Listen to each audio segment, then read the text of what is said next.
Tied, Tangled, and Tickled, fly fishing is a gentleman's sport. It takes a great deal of patience and not a small amount of manual dexterity. It also requires a considerable amount of knowledge about the natural world.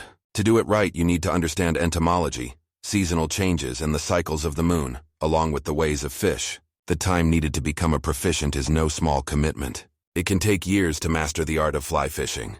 I received my first fly rod for my 9th birthday.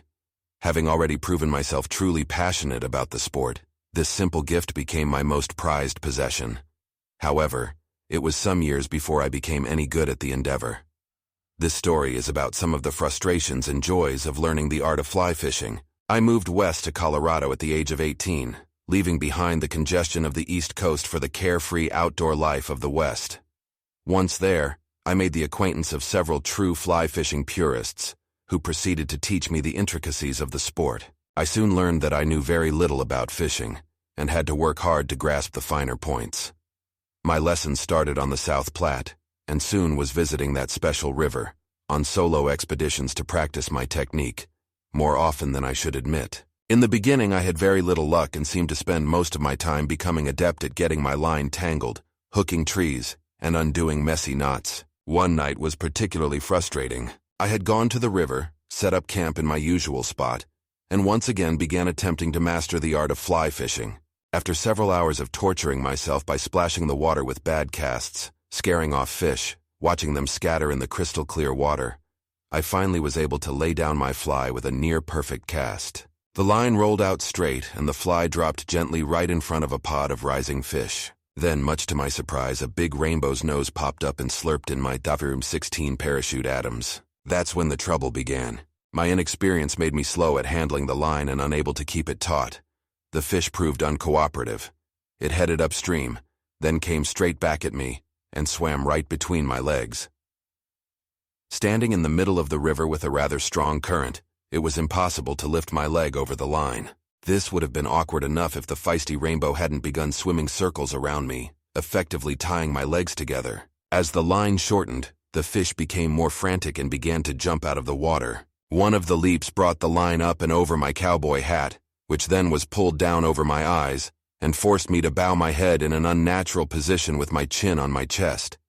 I stumbled on the slippery river rocks and began to spin around like a top trying to keep my balance. This wrapped the line around my arms and I was effectively hogtied and helpless.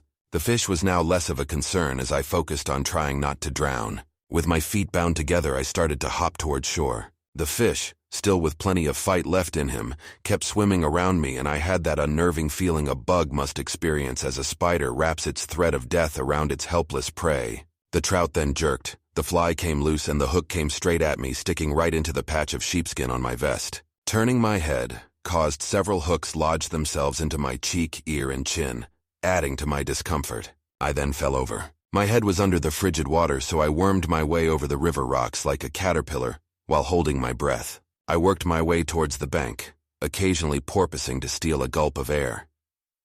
In the shallows, I rolled the rest of the way out of the river. Wrapped in 100 feet of fly line, I was barely able to move a finger, but continued rolling toward my tent. It was a long, tedious journey. When I reached camp, it was all I could do to open the tent zipper with my teeth. Exhausted, I crawled inside and immediately fell asleep.